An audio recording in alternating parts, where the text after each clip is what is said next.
आचार्य चाणक्य कहते हैं, जहाँ मूर्खों की पूजा नहीं होती, जहाँ अन्न आदि काफी मात्रा में इकट्ठे रहते हैं, जहाँ पति पत्नी में किसी प्रकार का कलह लड़ाई झगड़े नहीं होते, ऐसे स्थान पर लक्ष्मी स्वयं आकर निवास करने लगती है। संसार में ऐसा कौन सा कुल अथवा वंश है जिसमें कोई न कोई दोष अथवा अवगुण न हो। प्रत्येक व्यक्ति को किसी न किसी रोग का सामना करना ही पड़ता है।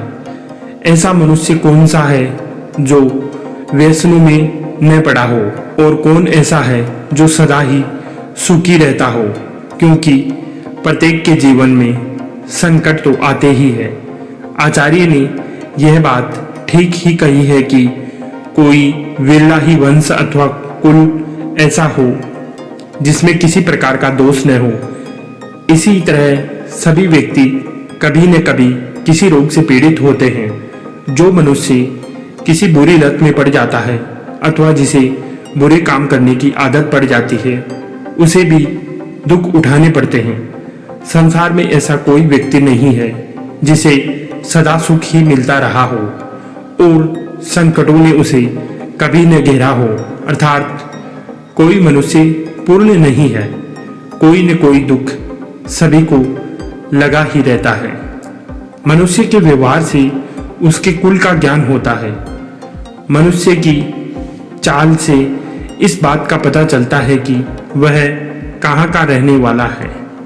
वह जिस प्रकार का मान सम्मान किसी को देता है, उससे उसका प्रेम प्रकट होता है।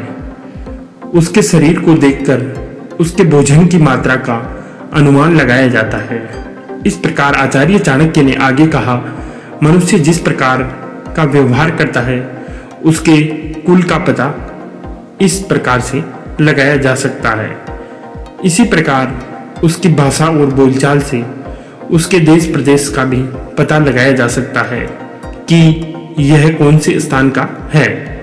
मनुष्य जिस प्रकार का किसी के प्रति आदर प्रकट करता है, उससे यह स्पष्ट हो जाता है कि इसका स्वभाव कैसा है। इसी प्रकार उसके शरीर की बनावट देखकर उसके खाने की मात्रा का अनुमान भी लगाया जा सकता है।